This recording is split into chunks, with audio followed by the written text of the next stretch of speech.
ಈಗ ಇಂದಿನ ಪತ್ರಿಕೆಗಳ ಇಣುಕು ನೋಟ. ಇಸ್ರೇಲ್ ಮೈತ್ರಿಗೆ ಮೋದಿ ಹೊಸ ಭಾಷ್ಯ, ಹಮಾಸ್ ವಿರುದ್ಧದ ಹೋರಾಟದಲ್ಲಿ ಯಹೂದಿ ರಾಷ್ಟ್ರಕ್ಕೆ ಬೆಂಬಲ, ಇಸ್ರೇಲ್ ಸಂಸತ್ತಿನಲ್ಲಿ ಭಾಷಣ. ಮಾರ್ಚ್ 14ರಂದು ನೌಕಾಪಡೆಗೆ ತಾರಾಗಿರಿ, ಸೂಪರ್ಸಾನಿಕ್ ಬ್ರಹ್ಮೋಸ್ ಕ್ಷಿಪಣಿ ಸಾಗಿಸುವ ಸಾಮರ್ಥ್ಯದ ಸ್ಟೆಲ್ತ್ ಫ್ರಿಗೇಟ್. ಹೆಮೋಫಿಲಿಯಾ ರೋಗಿಗಳಿಗೆ ಚಿಕಿತ್ಸೆ, ಆಂಬ್ಯುಲೆನ್ಸ್ ಸೇವೆ, ಅಪರೂಪದ ಸಮಸ್ಯೆ ಬಾಧಿತರಿಗೆ ಸಹಾಯ ಹಸ್ತ ಚಾಚಿದ ಮೊದಲ ರಾಜ್ಯ. ಡಿಜಿ ಲಾಕರ್ನಲ್ಲಿ ಪಿಯುಟಿಸಿ, ದೇಶದಲ್ಲೇ ಮೊದಲು, ಶಾಲೆಗೆ ಅಲೆಯದೆ ಮೊಬೈಲ್ನಲ್ಲೇ ಟಿಸಿ ಪಡೆಯಬಹುದು.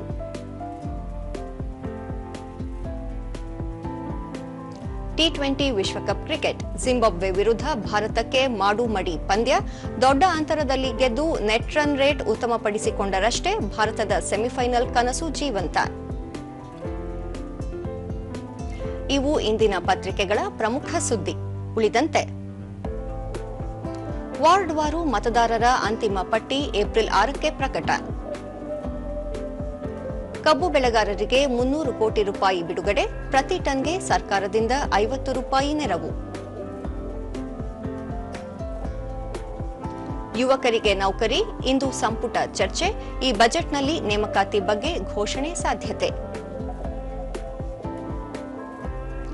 ರಾಜ್ಯದಲ್ಲಿ ಎಐ ಡೇಟಾ ಹಬ್ ಅಭಿವೃದ್ಧಿ, ಕೈಗಾರಿಕಾ ಬೆಳವಣಿಗೆ, 2 ಮಿಷನ್ ಗ್ರೂಪ್ಗಳ ಜೊತೆ ಎಂಬಿ ಪಾಟೀಲ್ ಚರ್ಚೆ.